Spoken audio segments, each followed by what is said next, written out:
Jangan lupa untuk subscribe YouTube channel Metro TV News dan nyalakan notifikasinya.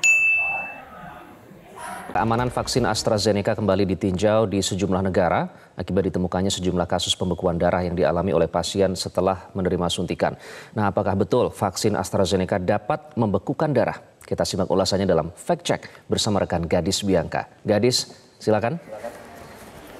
Ya, terima kasih Iqbal. Pemirsa, menyusul isu yang menyebutkan bahwa vaksin AstraZeneca berdampak pada pembekuan darah, Menteri Kesehatan Budi Gunadi Sadikin kemarin mengatakan distribusi dan penggunaan vaksin COVID-19 dari AstraZeneca ini di Indonesia masih menunggu rekomendasi serta review dari Badan Kesehatan Dunia atau WHO dan Badan Pengawasan Obat dan Makanan atau BPOM. Lalu apakah benar vaksin AstraZeneca dapat membekukan darah dan bagaimana dampaknya pada program vaksinasi di Indonesia? Kita akan bahas lengkapnya dalam Fact Check hari ini pemirsa. Sebelum saya jelaskan apakah benar vaksin AstraZeneca dapat membekukan darah, kita lihat dulu perkembangan penggunaan vaksin AstraZeneca di dunia.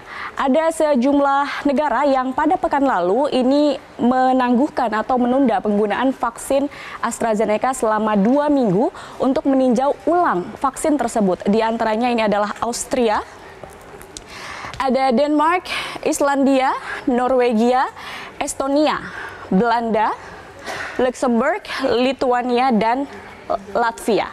Dan yang menarik pemirsa, mengapa? Pertanyaannya adalah mereka atau negara-negara tersebut menunda vaksin AstraZeneca.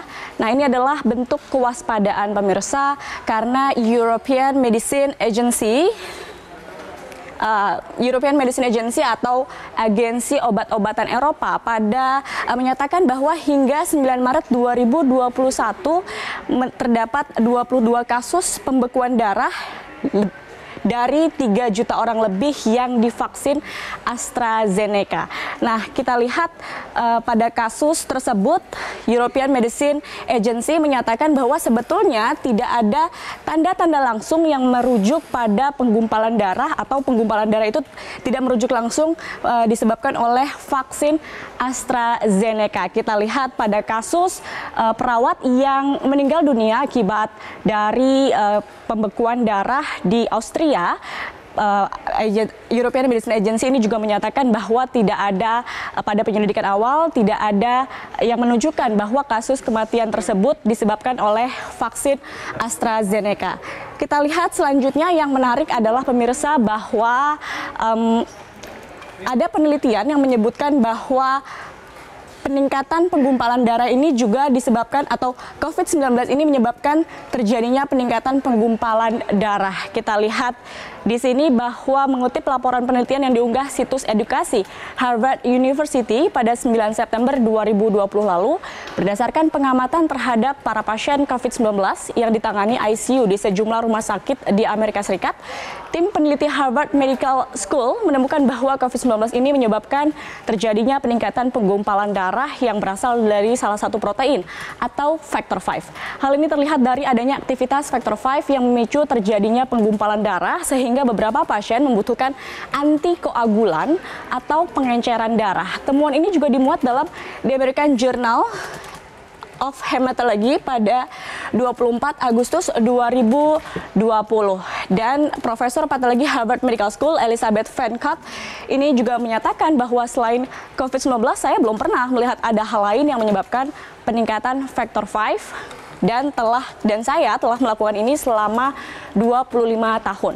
Jika disederhanakan, pada pasien COVID-19 dengan gejala berat, kondisi tubuh ini menjadi mudah lelah memerangi virus, sehingga peradangan mempengaruhi dinding pembuluh darah dan dapat meningkatkan resiko pembekuan darah, seperti di jalur vena, kateter, dan juga arteri, paru-paru, termasuk jari kaki.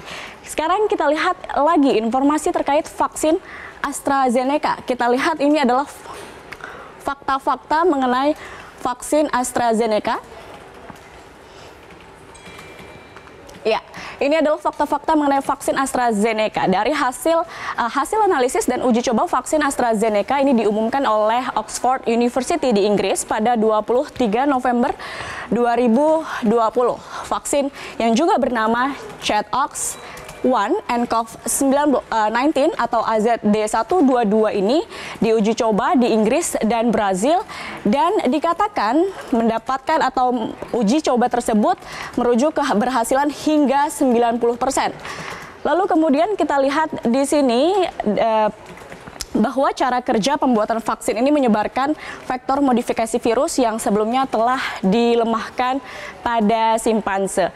Dan kita lihat sementara kandungan AstraZeneca ini berisi bahan genetik dari protein lonjakan. Setelah vaksinasi, sel menghasilkan protein lonjakan yang merangsang sistem kekebalan tubuh untuk melawan virus SARS-CoV-2 yang menjadi penyebab COVID-19. Mari kita lihat berapa jumlah vaksin AstraZeneca yang dibeli sejumlah negara dan juga yang diterima Indonesia. Kita lihat di sini, Indonesia pada 8 Maret lalu menerima 1.113 dosis vaksin. 1.113.600 dosis vaksin. Lalu ini adalah tambahan vaksin COVID-19 dari AstraZeneca sebanyak 1.113.600 dosis vaksin. Vaksin ini didapatkan dari hasil kerjasama multilateral Gavi melalui COVAX Facility. Lalu juga kita lihat di sini pada pengiriman vaksin AstraZeneca yang akan berlangsung hingga Mei 2021, Indonesia akan mendapatkan total 11.748.000 vaksin hingga Mei 2021.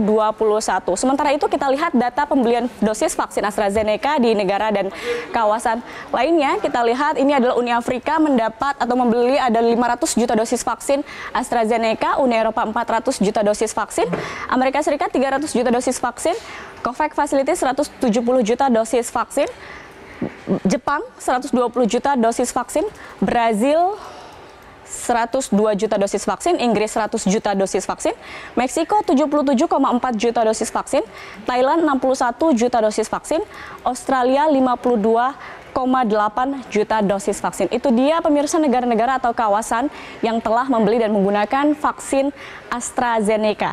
Nah, melihat isu yang terus berkembang, Menteri Kesehatan Budi Gunadi Sadikin menyatakan akan menunggu hasil kajian dari BPOM dan WHO. Mari kita simak pernyataan Menteri Kesehatan Budi Gunadi Sadikin tersebut. WHO sendiri tidak menghentikan itu, ya. Jadi WHO posisinya mereview dulu, kemudian nanti akan di-announce oleh WHO dan kita ngikutin WHO aja. Berarti Indonesia sekarang belum memutuskan untuk memakai atau tidaknya ya, Pak? Yang datang itu sedang di-review, menunggu reviewnya BPOM. Artinya untuk distribusi ditunda ya, Pak? Menunggu BPOM. Itu dia pemirsa pernyataan dari Menkes Budi Gunadi Sadikin bahwa memang Indonesia masih menunggu anjuran lebih lanjut dari WHO dan BPOM terkait penggunaan vaksin AstraZeneca yang sudah tiba di Indonesia pada pekan lalu. Terakhir kita lihat bagaimana program vaksinasi sejauh ini di dunia. Ada sejumlah beberapa vaksin yang umum digunakan dan diedarkan di seluruh dunia pemirsa untuk memerangi pandemi COVID-19. Di antaranya ada Pfizer-BioNTech dan Moderna yang berasal dari Amerika Serikat. Lalu juga ada Sinovac dan Sinopharm, vaksin yang berasal dari Tiongkok. Dan juga ada vaksin Sputnik V dari Rusia. Di Indonesia sendiri mengacu pada laporan Kementerian Kesehatan hingga 13 Maret 2021 pukul 14 waktu Indonesia Barat ada sebanyak 3.900.000 orang yang sudah divaksin pada dosis pertama mencakup SDM kesehatan, petugas publik dan juga lansia. Sedangkan 1.454.000 orang telah mendapat suntikan vaksin dosis kedua atau setara 3,61% dari total sasaran vaksinasi tahap 2 dengan menggunakan vaksin Sinovac. Dan kesimpulan yang dapat kita ambil dari ulasan fact check hari ini pemirsa adalah bahwa kita sebagai masyarakat tetap harus tenang dalam menghadapi berbagai macam isu yang beredar terkait pandemi COVID-19 dan juga vaksin.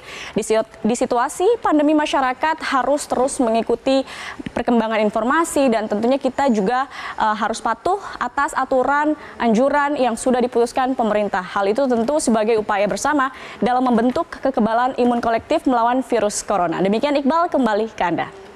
Baik, terima kasih Gadis Bianca atas pemaparannya.